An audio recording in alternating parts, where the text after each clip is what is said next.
because thou hast kept the word of my patience, I also will keep thee from the hour of temptation, which shall come upon all the world to try them that dwell upon the earth.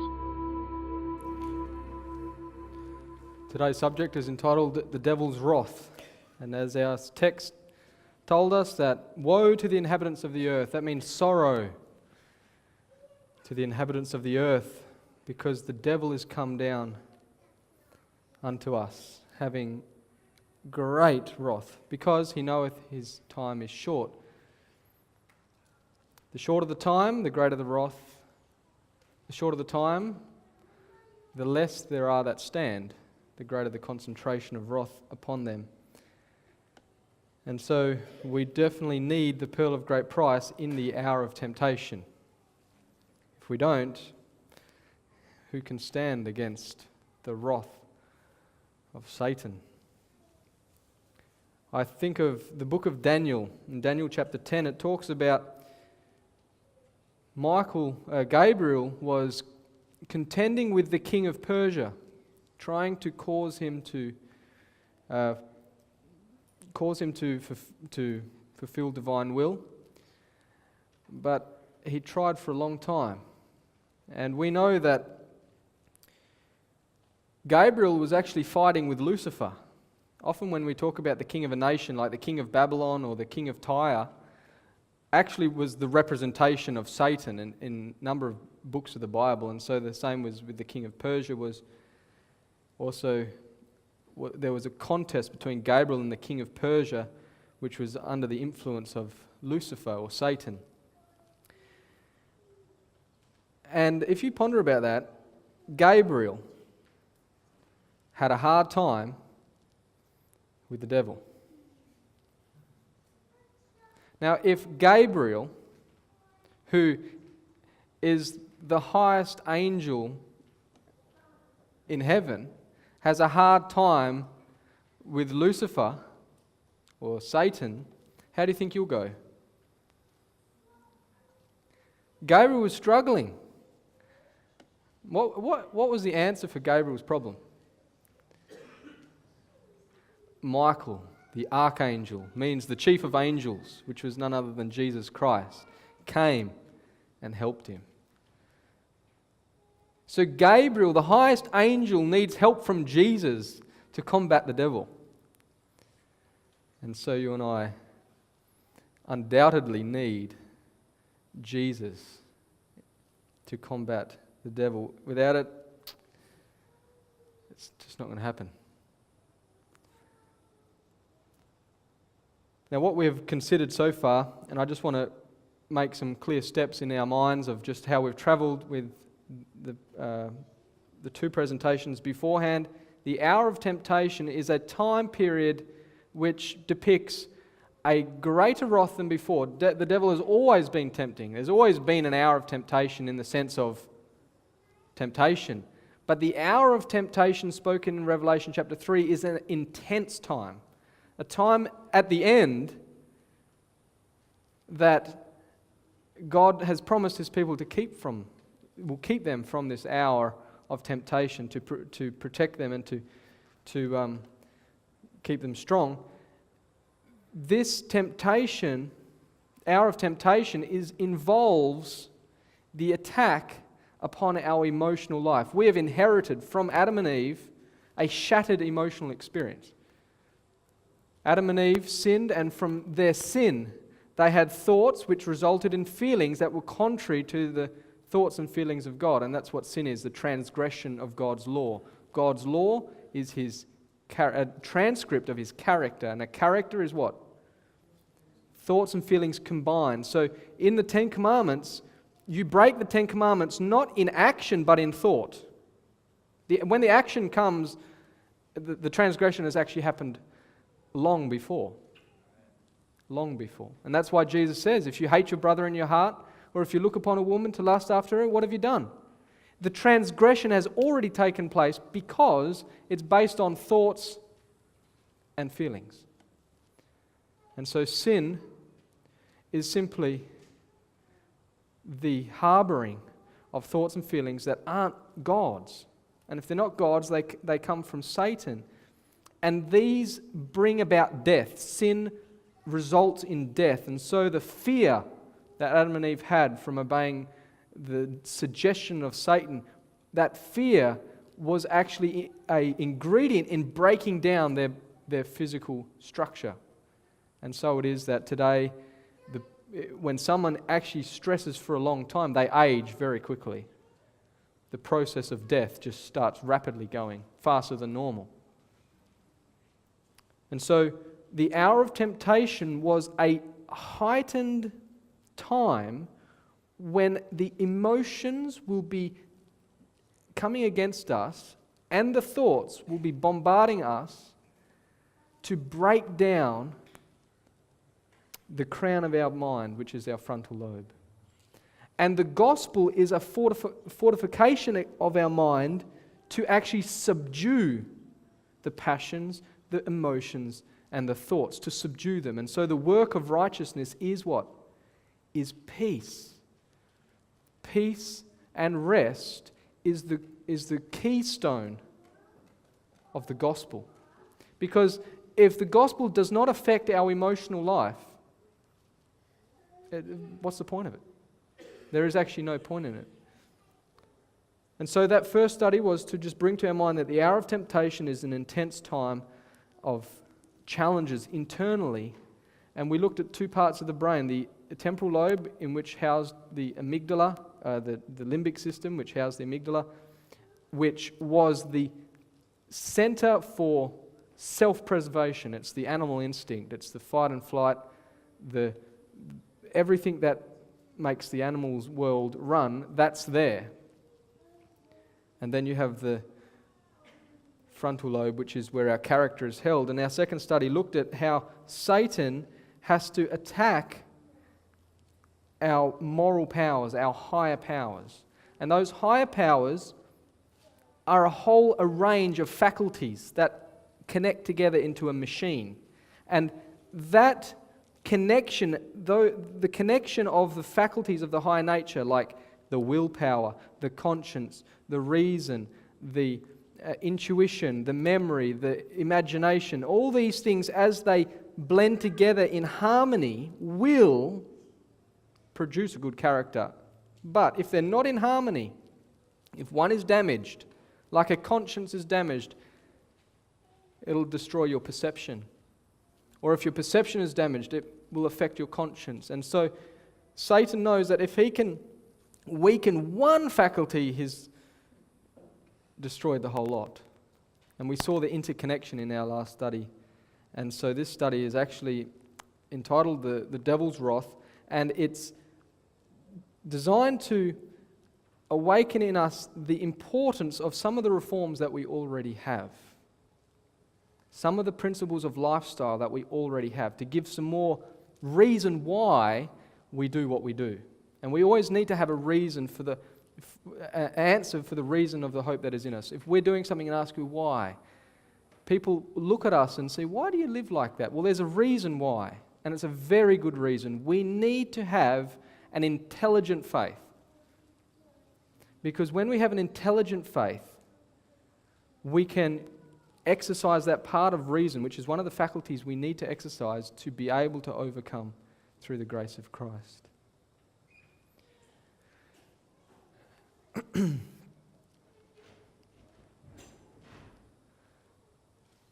And so Satan comes to man with his temptations. As an angel of light, as he came to Christ, he has been working to bring man into a condition of physical and moral weakness, that he may overcome him with his temptations and then triumph over his ruin. Satan well knows that it is impossible for man to discharge his obligation to God and his fellow men while he impairs the faculties God has given him.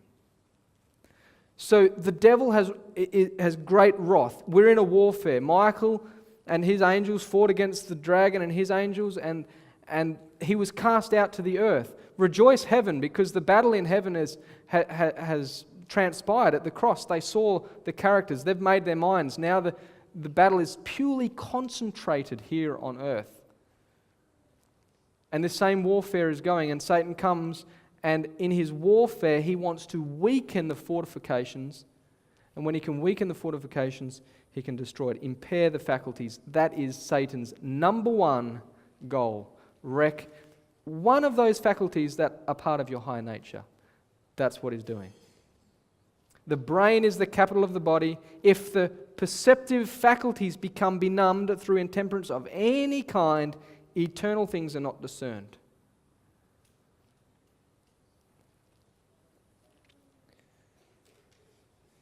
How do you go when you haven't slept for a long time?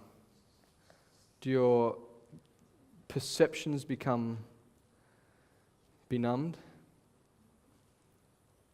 We have a certain lifestyle that is given to us not just to have rules for the sake of rules. It's actually for a divine purpose, and that is to safeguard the faculties. The Bible says in 1 Peter chapter 2 and verse 11, "Dearly beloved, I beseech you as strangers and pilgrims." He's bringing to our attention, we don't live on this planet. Peter is saying, I'm talking to you, you who do not belong to this planet. Abstain from fleshly lusts which war against the soul. This is the warfare. Abstain. What does that word abstain mean? Don't do it. Leave it out. So in following the Lord, there are certain things as Christians we have to stop doing or not do. The gospel has a dual application of remedy. One is solving the problem that we are currently in and getting us to not get into more problems. One is prevention and the other is a cure. We are in the mess. There is a cure, but there is a prevention. And that is, obedience is better than sacrifice. To obey or to hearken is better than the fat of rams. It's better to avoid certain things than have to go into it and then get the remedy for that. God is saying, look, if you just don't go into it, it's even better.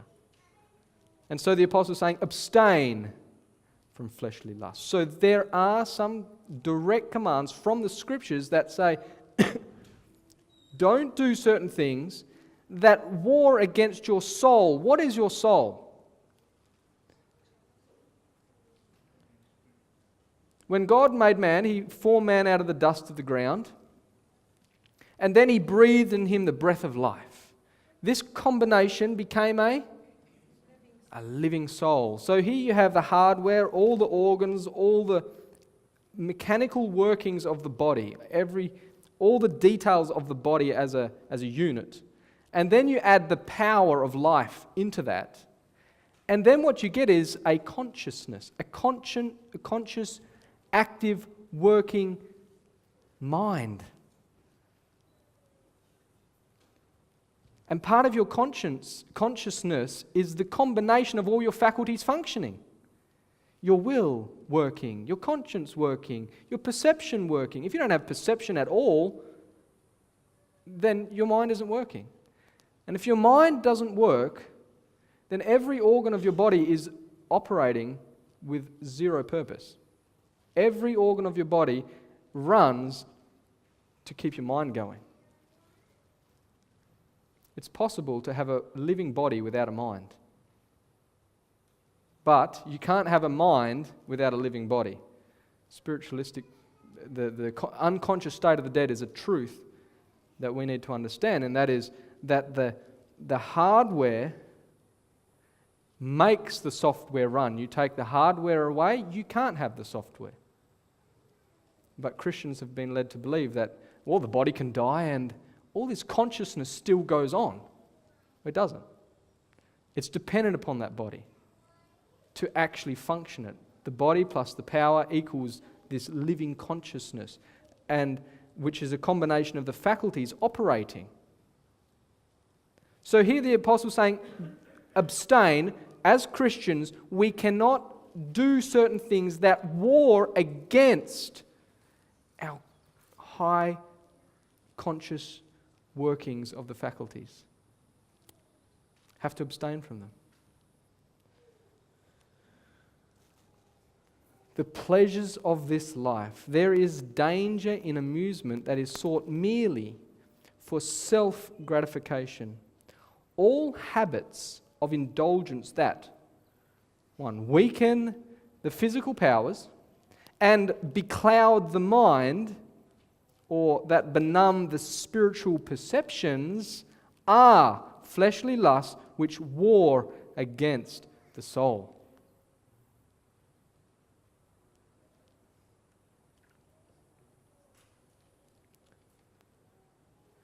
There are certain activities that directly fight against your conscience, against your perception, against all these things, and Satan wants them to be made very attractive. And if they are done, and our soul is damaged, then we're losing the battle. First Testimonies 496 paragraph 1 says, Satan knows what organs to excite, to animate, engross, and charm the mind so that Christ is not desired. The devil is a doctor. He knows how our body works better than we know. He's had a long time to study it. He's done a lot of experiments, and he has a great power of intellect that can understand exactly what organ, what part of the body to excite or to animate so that you don't actually want Christ anymore. When Satan was tempting Christ, he took him into a high mountain and showed him all the kingdoms of the world and said, all these will I give you if you what? Worship me. What part of the brain do you worship with? Basically, Satan said to Christ, okay, all this I'll give you, all these pleasures, all this glory I'll give you if you sacrifice your powers, the faculties to me. If you give your faculties to me, you can have all this. That's essentially what worship is. When we admire something, adore something, when we hold it in our heart, that becomes a treasure. It becomes value. And that is worship. Worship is not just bowing down in a sort of ceremonial form. It's simply adoration, admiring, liking. And so in the book of Revelation, you see this worshipping. The first angel's message is fear God, give glory to Him, for the hour of His judgment has come, and worship Him who made the heavens and the earth and the seas and the fountains of water. That was the call, worship God. But then there is the beast and his image, and the whole world wanders after the beast to worship the beast. Doesn't mean everybody will be going into a Catholic church to have mass. That's not what it means. It means that the mind will be yielded. Those high intellectual powers, the part of the brain that we worship with, is yielded to the power of Satan. And so Satan knows what organs, what parts of the brain to excite, to shut off the frontal power. The Lord has shown me, now notice this description, the Lord has shown me that Satan was once an honored angel in heaven next to Jesus Christ. His countenance was what? Mild, expressive of happiness like the other angels. His forehead was high and broad and showed great intelligence. His form was perfect. He had a noble, majestic bearing. And I saw that when God said to His Son, let us make man in our image, Satan was jealous of Jesus. So in the human brain, what part of the brain does jealousy come from? Do you remember our first study? It comes from the limbic system. That's where jealousy comes from. So you notice there that in Satan awoke this jealousy. Now, is jealousy an emotion? It is. It has an emotional part to jealousy. When you look and you feel jealous, it starts to enter your bloodstream and you can feel it in your body. It's a feeling. And so this has started awakening in Satan. Notice that he had a high forehead. He wished to be consulted concerning the formation of man. He was filled with what? Envy, jealousy, and hatred. Where do these parts come from? The limbic system. He wished to be the highest in heaven next to God and receive the highest honors. This is the beginning of what was happening in the mind of Lucifer. He started getting these feelings, these emotions, because of certain thoughts that he had. And as these emotions came, they produced more thoughts, which produced more emotions. And so it started a process.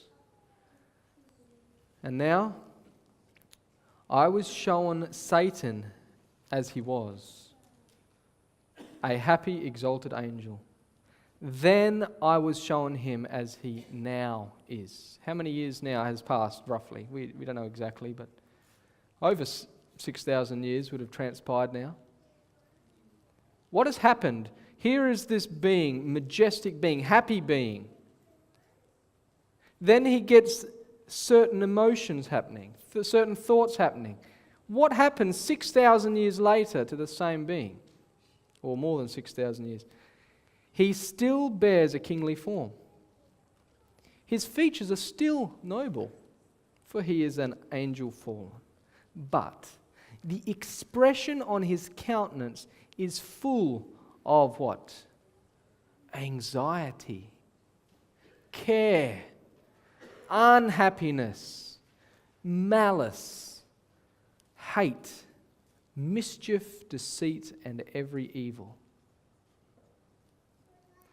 That brow, which was once so noble, that was the forehead, the brow, the forehead that she saw before was so high and noble.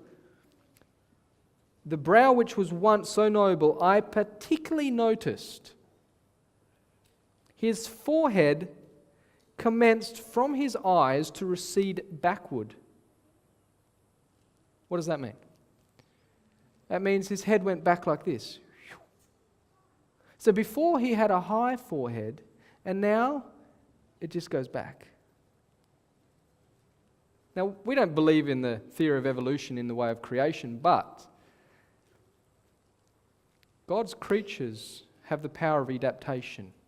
It means if you're in a certain environment for a certain amount of time, there can be changes and things adjusted physically to accommodate the new environment in which you live. And so, after so long a time of harboring this carnal nature that we understand, so long a time, what ended up disappearing? The frontal lobe. You can live without a frontal lobe. I saw he had demeaned himself so long that every good quality was debased and every evil trait was developed. His eyes were cunning and sly and showed great penetration. His frame was large, but his flesh hung loosely about his hands and face. This is the person who has great wrath. As in, there's no reasoning power. You can't go to Satan and reason with him and say, look, Satan, have you read the Bible? Do you realize you're actually going to lose? I mean, if you just gave up and left us alone, that would be a great idea. You can't do that to him. Why? Because he's lost all that ability of divine reasoning is gone. Every good quality has been absolutely debased in him.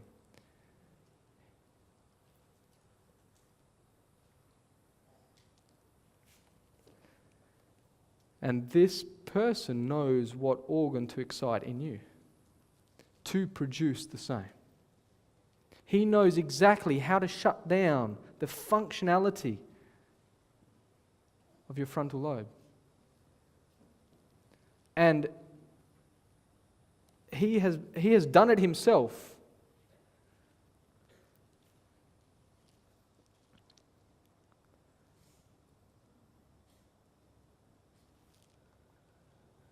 And so one of the ways that fight against the body is appetite. Through appetite, Satan controls the mind of the whole being and the whole being. Thousands who might have lived have passed into the grave physical, mental, and moral wrecks because they sacrificed all their powers to the indulgence of appetite. Patriarchs and Prophets 562 says, "The principles of temperance must be carried further than the mere use of spurious liquors. The use of stimulating and indigestible food is often equally injurious to health. In many cases, sows the seed of drunkenness." What is drunkenness? When someone drinks alcohol, what actually happens in the brain? As the alcohol is one of the first things to be absorbed by the stomach, it goes into the bloodstream and it starts to affect the mental thinking. And the part of brain that it actually benumbs is your frontal lobe. Your reasoning, your judgment, your conscience are all gone down. It's addictive. It creates a pleasure hormone. The dopamine is released in, and that dopamine cancels out the high excess of dopamine. I mean, we need a certain amount of that to function, so don't get me wrong. The excess is released and the brain becomes numb. And so people do all sorts of things, then they become sober, and the sobering is actually the reconnection of the frontal lobe back into action, and they go, "Oh, what have I done?" And the Bible says, be sober, be vigilant. Why? Because the devil is like a roaring lion, seeking whom he may devour. So the Bible is saying, basically this is what it's saying, don't turn off your frontal lobe. Don't let it be benumbed. Don't shut it down at all. Because Satan is wanting that to take place. And so we think, okay, as Christians, we shouldn't drink alcohol. We shouldn't go and get drunk. But here it says that the principles of temperance must be carried further than just mere alcohol. The use of stimulating and indigestible food is often equally injurious in health. In many cases, sows the seeds of drunkenness. True temperance teaches us to dispense entirely with everything hurtful and to use judiciously that which is healthful. There are few who realize, as they should, how much their habits of diet have to do with their health, their what? Their character. What is character again? A combination of habitual thoughts and feelings. What you eat makes you feel a certain thing. And if you feel a certain thing, then you want to start thinking a certain thing. And so what the Spirit of Prophecy is bringing to our attention is that our food has a huge impact on how we think and feel. And we should realize this. Their usefulness in this world and their eternal destiny. The appetite should ever be in subjection to the moral and what? Intellectual powers. The body should be the servant to the mind and not the mind to the body.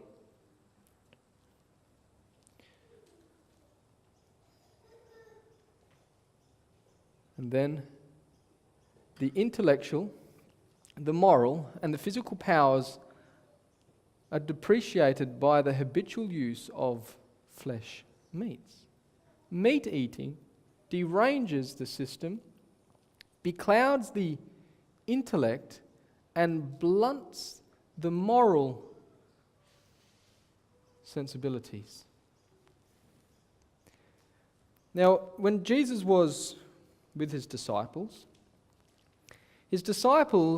went to a meal and they didn't wash their hands. And do you know who was watching? The Pharisees were watching. They didn't wash their hands, these dirty people. That was against not just hygiene, that was wrong against the moral law as far as they were concerned. And so they approached Jesus about them not washing their hands. And what answer did Jesus give? Jesus made a statement which is actually very misused today. And Jesus made a statement which was, it's not what goes into the man that defiles the man, but it's what comes out of the man.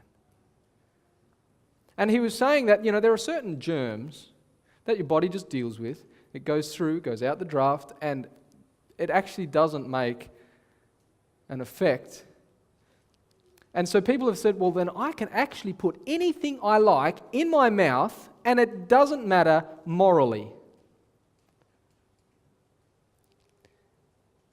And so we use this thought to excuse what we actually partake of, because it says, well, it's just whatever comes out.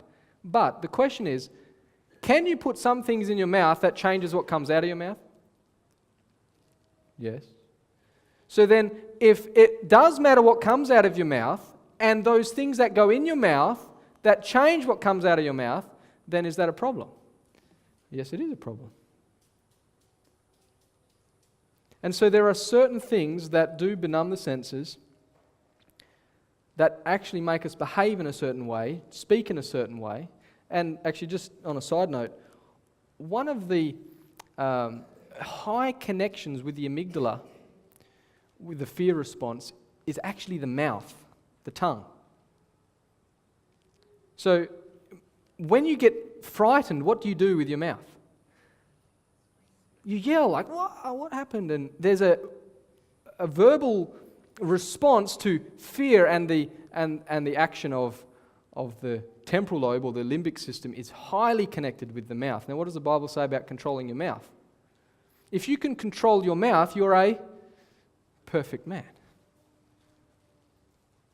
Because the mouth, being highly connected, if you hit your finger or you hurt yourself and then you just feel like swearing and you're like, well, I didn't mean to say it, it was just a reaction. Well, when we can master, through the gospel of Christ, the fear and the anxiety and all those things that make us speak, when we can conquer that, then we're a perfect man.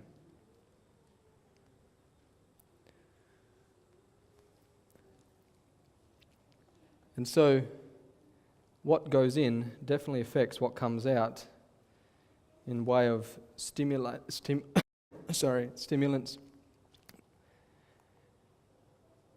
Another statement is coffee is a hurtful indulgence. It temporarily excites the mind, but the after effect is exhaustion, prostration, paralysis of the mental, moral, and physical powers. What's the word paralysis mean? It cripples it. The mind becomes enervated, and unless through determined effort the habit is overcome, the activity of the brain is permanently lessened. So a lot of people have given a lot of criticism to the fact that as Christians we shouldn't take in coffee and caffeine. They say, that's you're making a religion out of your food. No, our religion is heart religion to Jesus Christ. That's our religion.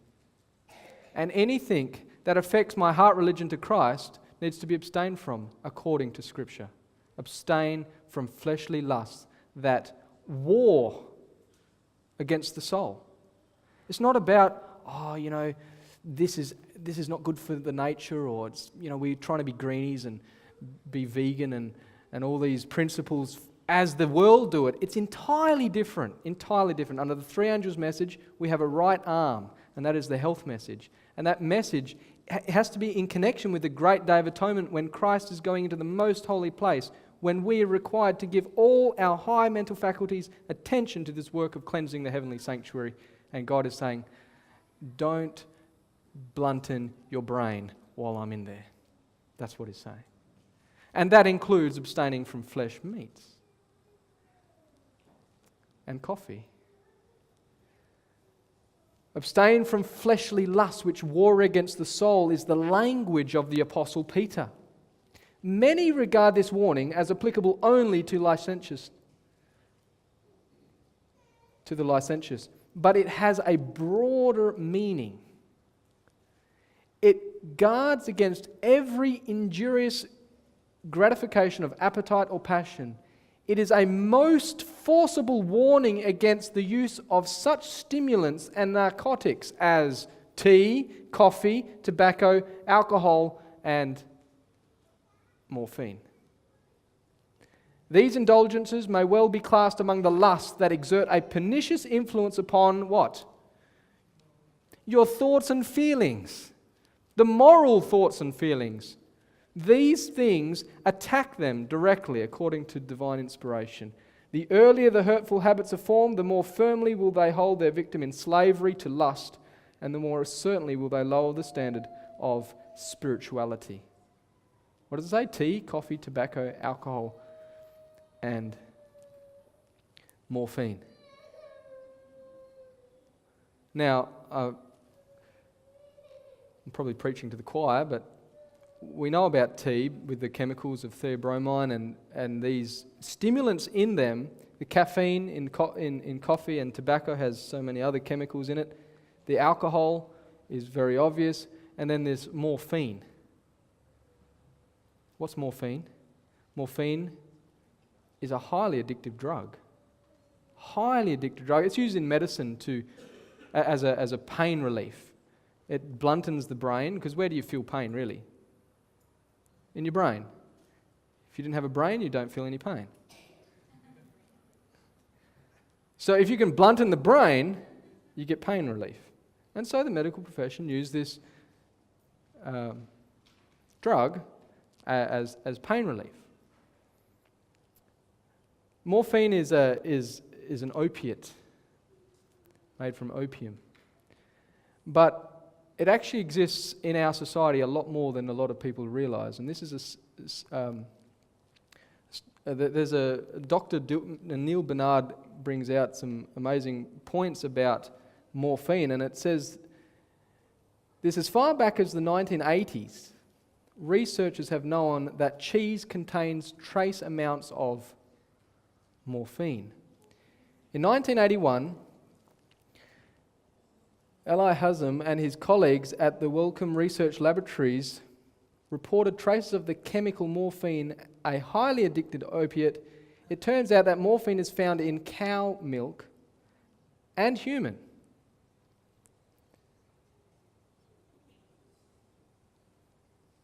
So it's actually in milk. So morphine is something that makes you a little sleepy and relaxed, and it's probably very good to have in some breast milk, because when your baby's crying, what do you want to do to the baby? You put it to sleep? So you give it some breast milk, and God put a little bit of morphine into the breast milk, so the baby will go, oh, I love my mummy. She gives me this lovely feeling, which is natural. It's a bonding. Breastfeeding helps bond the child to the mother. And research has been done with parents that haven't breastfed, and the bond just is not the same. And it has to do with what God has designed in this bonding. There is a certain amount of pleasure, which isn't wrong. But as soon as it attacks or wars against the soul, we have problems. But here is just an observation that it's in cow's milk, it's in human's breast milk, and it puts the baby to sleep. It helps put the baby to sleep. So it's in the milk. And then it says, researchers also discovered that protein casein, which breaks into casomorphines when it is digested, also produce the opiate effects. In cheese, casein is concentrated, so is the level of casomorphines, so that the pleasurable effect is greater. Neil Bernard said, since cheese is processed to express out all the liquid, it is incredibly concentrated source of casomorphines. You might call it dairy crack. In other words, cheese is essentially fat and casein. That's all it is. And people get addicted to this stuff. It's very addictive because it's not just, the baby has the breast milk, which has a trace in it.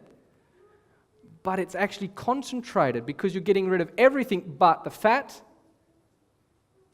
and the protein, which produces this effect.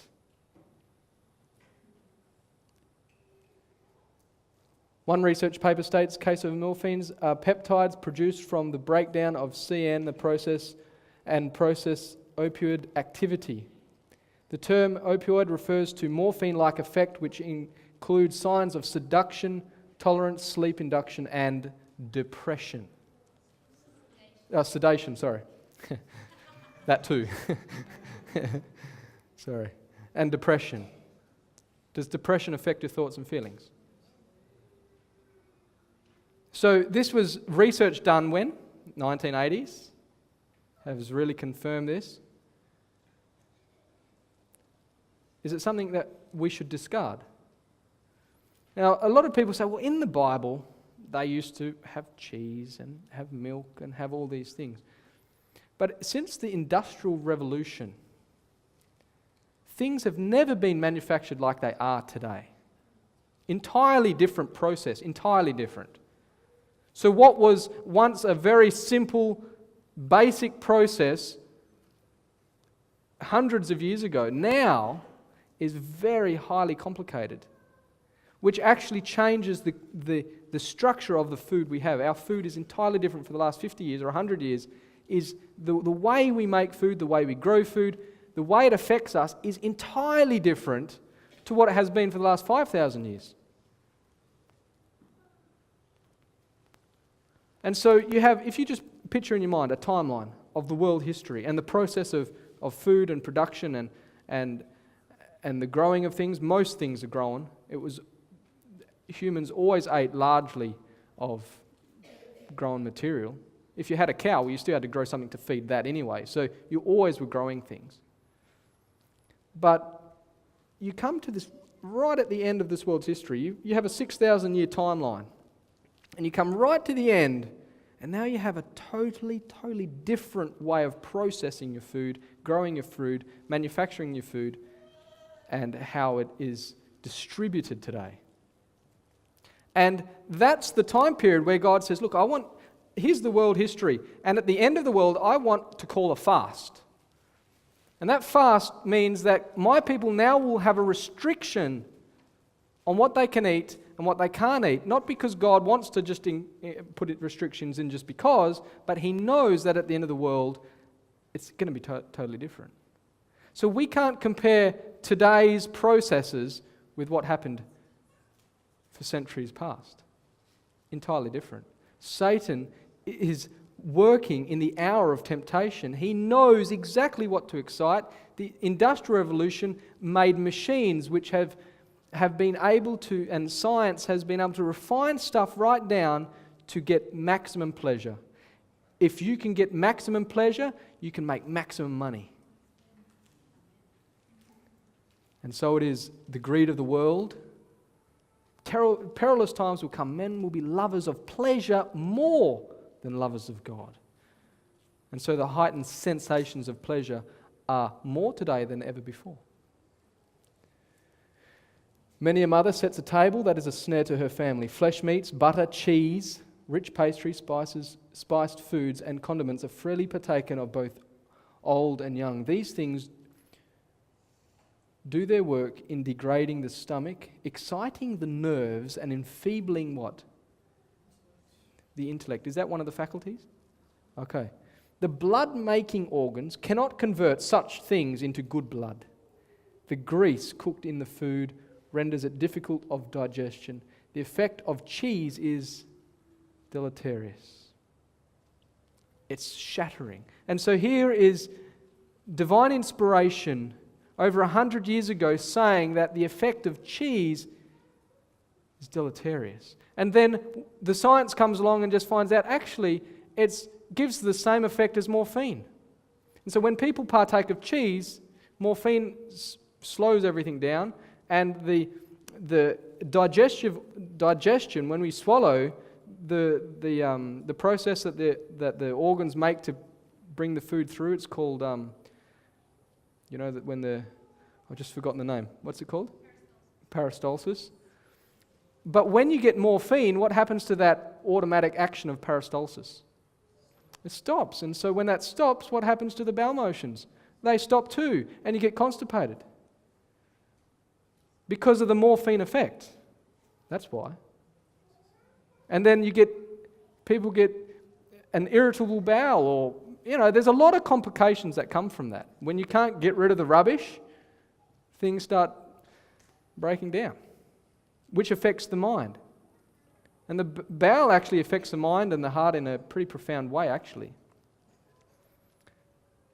And so you see that divine inspiration gives a statement where people have tripped over it for a long time. Oh, you make a religion over cheese. No, our religion is not about cheese. Our religion is about our heart worship to God. And if God knows better than us, and I think we can give God, the Holy Spirit, the prerogative of knowing better than us, and telling us cheese is harmful, we don't really have to wait for the research to come out and tell us. But now it's out, you can now agree that the Holy Spirit was right all along. And then this causes another problem, especially among reformers. They think, oh, this food's going to hurt me, that food's going to hurt me. What affects the faculties of the brain? Does anxiety affect it? So if I'm going, I don't want to eat cheese because it's going to affect my brain, and now I'm all anxious about that, I've just wrecked my brain anyway. So there's a balance of actually identifying, look, this does affect this will be a stimulant that will war against my soul. I'm going to leave it out, but I'm not going to stress about every particular, because once I start stressing, I'm damaging my brain anyway.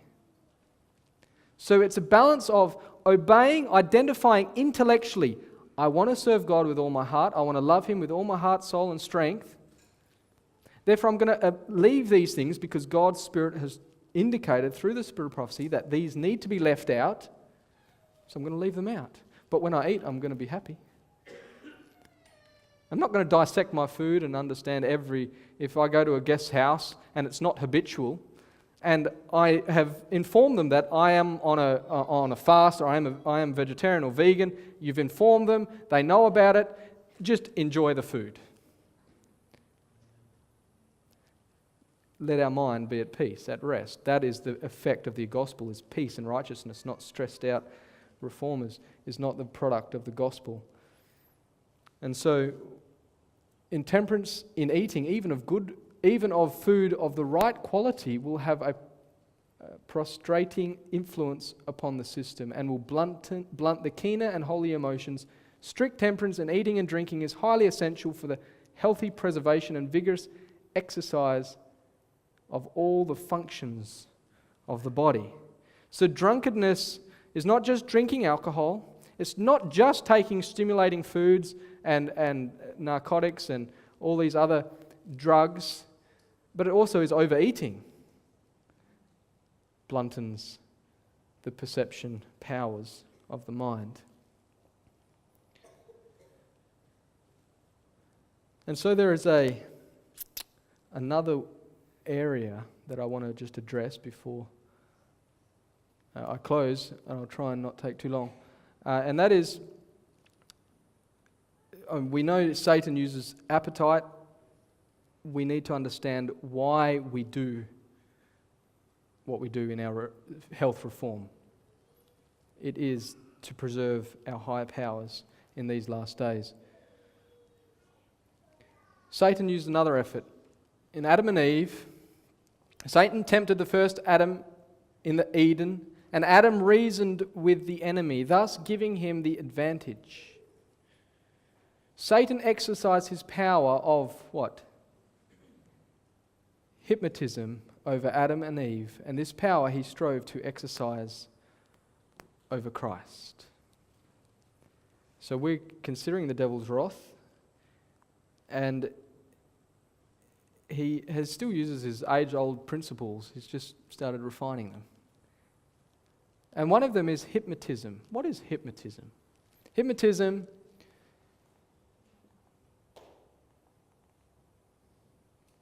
is an artificially induced altered state of consciousness. This is from the dictionary, freedictionary.com. Altered state of consciousness characterized by a heightened suggestibility and receptivity to direction. And then this word in the second meaning, psychology. In the 1800s, this word psychology actually was about hypnotism. And Ellen White uses this word psychology in this sense of actual hypnotism. And we'll read a statement in a moment about that. An artificially induced state of relaxation and concentration in which deeper parts of the mind become more accessible. Used clinically to reduce reaction to pain and encourage free association. So it's been around in the medical profession for a long time. It's been warned against in the Spirit of Prophecy for Advent doctors not to use this principle of healing, to cause the mind to go into, to open the mind up, to reach deep into it. And this is what these Eastern religions do with yoga and these other meditation influences, is to put the mind in an altered state of consciousness where you feel relaxed. It's peaceful. You get that, Buddhism sort of vibes, of peace. But what happens is once you're in this state, the devil comes and whispers his thoughts into your ear. And so men and women are not to study the science of how to take captive the minds of those who associate with them. There's lots of forms, different forms of altering people's brains, capturing people's brains. NLP is one. This is the science that Satan teaches. Satan teaches how to manipulate people's brains. We are to resist everything of the kind. We are not to tamper with mesmerism and hypnotism, the science of the one who lost his first estate and was cast out of the heavenly courts. In other words, hypnotism is the science of Satan. That's his science. He has studied all these years, how can I capture people's brains? And over all the years, he's become very good at it. And so there are a couple of states of minds. I'll just bring up 4 here. 4 states of mind. And each of these states of mind, the brain is active and it produces brain waves. And the first one is beta, which is what you are when you're awakened, thinking, and active. It means your brain is actually really working. You're reasoning. The front part of your brain especially is assessing, judging, looking, thinking. What you're doing right now. You're in a beta state of mind. I hope so anyway. If you're not, I'll have to wake you up. And then you get the alpha state of mind, which is the brain waves slow down. The cycles, the frequency of the brain slows down. And this is the state of mind where you're still awake, but you're relaxed. We go into this state of mind before we go to sleep. And this state of mind, you're still conscious of your surroundings, your senses are still working, but you're not really thinking. It's called munging out, or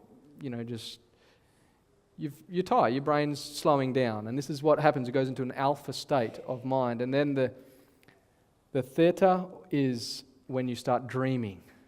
So you're asleep. You're not actually conscious of your surroundings as much now, but your mind is active and you're dreaming. And then delta is when you're deep sleeping. You're just, what Brent does, just sleep solid. You're deep sleeping. The brain really slows right down. Hypnotism is placing the brain into the alpha state on purpose. It's putting someone who should be awake, should be functioning, and putting them sort of half to sleep. And this opens the mind to suggestion. It shuts off your reasoning powers. You're not there actually critically looking and thinking and reasoning. You're just relaxing and everything's welcome.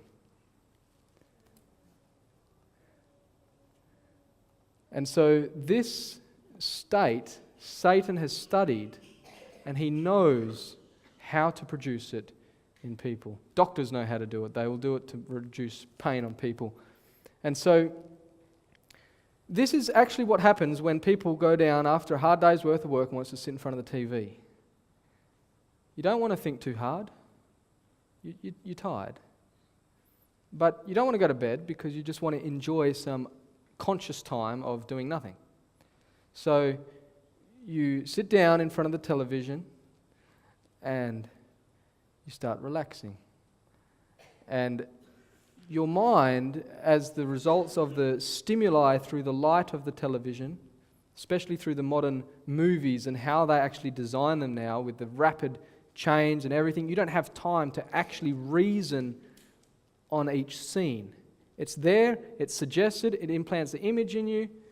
The alpha state of mind actually is where a lot of creativity comes from. You know, when an idea just comes, you just got to sit down and you go, oh wow, I just had this brainwave of creativity. It's where your imagination is opened and you're very susceptible to suggestion. And so when this mind is in television, your senses are all working, but you're not actually being discriminative with actually what's there. Theatrical entertainment, TVs and movies, actually activate the limbic system while diminishing prefrontal cortex activity. Theatrical entertainment stimulates an emotional reaction. So for those who have seen movies and you're there and you're watching and you can get frightened, oh, there's a frightening scene and the music's frightening and you get the feeling, it comes out, or then something's happy and you laugh and all these sort of things. It says it stimulates you to laugh, cry, be afraid, irritable, angry, frustrated, or aroused, or some other emotional response while simultaneously suspending your critical reasoning. The stronger the emotional reaction, the better the programming. The brain and the body cannot tell the difference between firing the fear circuits in a real-life stressful situation or when the fear circuits fire from a stress-induced TV program. The biological consequences to brain and body are the same. And that's why Jesus says, if you think in your heart, well, you've actually as good as done it, while you don't have the consequences externally of doing it. The damage upon the higher organs has been made.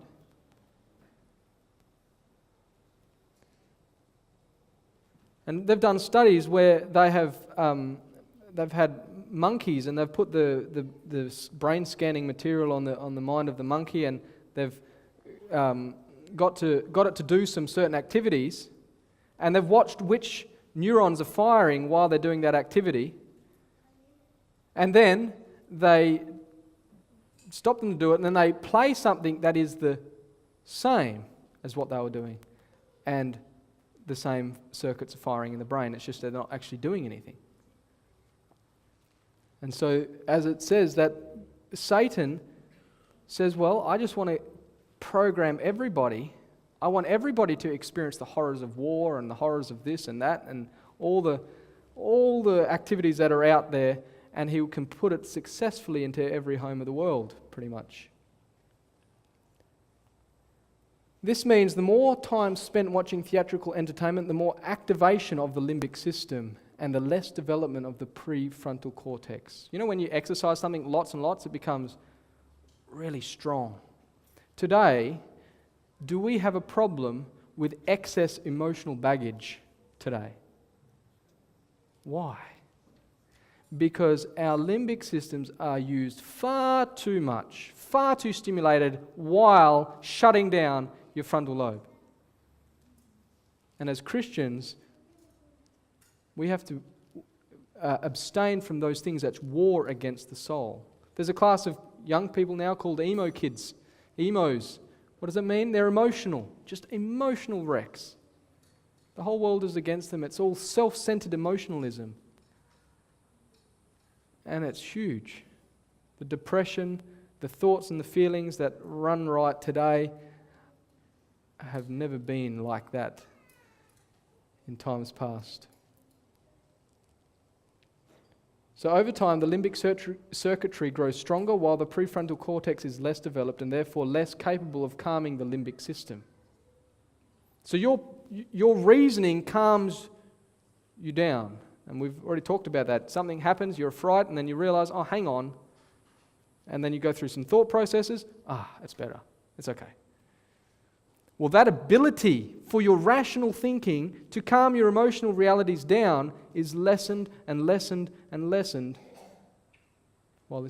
while these things are promoted in our world today. Not only that, theatrical entertainment induces false ideas which inappropriately activate rather than calm the fear circuits of the brain. This means that the more theatrical entertainment one watches, the less capacity of reason to reason clearly, discern appropriately, self-restrain, which subsequently greater impulsivity, moodiness, and irrational thinking. Satan has caught the world through media. And I know probably I'm preaching to the choir here, but it's got to be presented again. We need to understand it, and I want to bring this, and the next study tonight will just be more closer to home in relation to some of these things of how we interrelate with one another with a shattered experience, which then comes into whole church activity. An imbalanced brain, which with a prefrontal cortex less capable of calming the alarm, amygdala, results in damage to the body and physical health. The constant firing of the amygdala results in activation of the immune system, release of damaging inflammatory factors which damage what? What's really rampant today? Diabetes, where the insulin receptors don't respond to the sugar levels in the blood anymore. Is it just diet? I believe with all my heart that 90% of body ailments actually come from the brain, including diabetes having an effect from the fear responses breaking down the insulin receptors, causing a predisposition to these lifestyle diseases. Synaptic signaling and subsequent increase in diabetes mellitus, obesity, high cholesterol, heart attack, stroke, bone loss, and inflammatory disorders. And the Bible says that stress or a troubled spirit does what to the bones? Dries the bones. And it's been studied that stress causes calcium deficiency in your bone. It causes the calcium to be drawn out of your bones to try and neutralize the acid in your system, which then causes weak bones, osteoporosis, and all these other diseases that are rampant in the Western world. Although everyone still drinks milk, it doesn't actually help because it's a fallacy that cow's milk strengthens your bones. So, Adventist Home 403, paragraph 3, says, those who would not fall prey to Satan's devices must guard well the avenues of the soul. They must avoid reading, seeing, or hearing that will, what? Suggest impure thoughts. So when you go into an alpha state, you're open to what? Suggestion. And here it says we should guard the avenues of the soul so we will not get the suggestion. The mind must not be left to dwell at random upon every subject that the enemy of soul may suggest. That is what TV watching is. Do you have control over what you're about to see in the next 5 seconds on the screen? Whoever made that program got to put in, the editor got to make it up and put in the information. You just sit there and you let your mind be directed and your feelings directed by the course of the media, and you're entirely open to the suggestions of Satan. The heart must be faithfully sentineled, or evils without will awaken what? Evils within. What are the evils within? It's that emotional trauma that Adam and Eve experienced when they first fell and passed it on to us. And the soul will wander in darkness. Satan has no objection to music. If he can make that a channel through which to gain access to the minds of youth, anything will suit his purpose that will divert the mind from God and engage the time which should be devoted to his service. He works through the means which will exert the strongest influence to hold the largest number in a pleasing infatuation, while they are paralyzed by his power. When turned to good account, music is a blessing, but it is often made one of Satan's most attractive agencies to ensnare souls. Can music make you change your feelings? In a good way? Yes. What happened to King Saul? He was depressed, angry, suffering from an evil spirit. And what did David do? Played the harp, and it went. But do you think Satan can actually do it the other way, so that the thoughts and feelings are awoken in entirely the different course? Absolutely. So as Christians, as Bible-believing Christians, we must abstain from the fleshly lusts which war against the soul. There is no influence in our land more powerful to poison the imagination, to destroy religious expression, and to blunt the relish for the tranquil pleasures and sober realities of life than theatrical amusements. I want to ask you a question just before we close. Is the Sabbath to be a tranquil pleasure? So, does the theatrical amusements damage Sabbath keeping? Sure does. It sure does. As the desire for intoxicating drink strengthens with its use, the only safe course is to shun the theatre, the circus, and every other questionable place of amusement. It's like intoxicating drink. It just beclouds the senses. An intensity such as never before was seen taking possession of the world, in amusement, in money-making, in the contest for power, in the very struggle for existence. There is a terrible force that engrosses body and mind and soul. In the midst of this maddening rush, God is speaking. He bids us come apart and commune with Him. Be still and know that I am God. This is part of the remedy, and we've run out of time, but we will continue tonight, and we want to gain the victory over the hour of temptation because of the pearl of great price. It is made possible. Amen.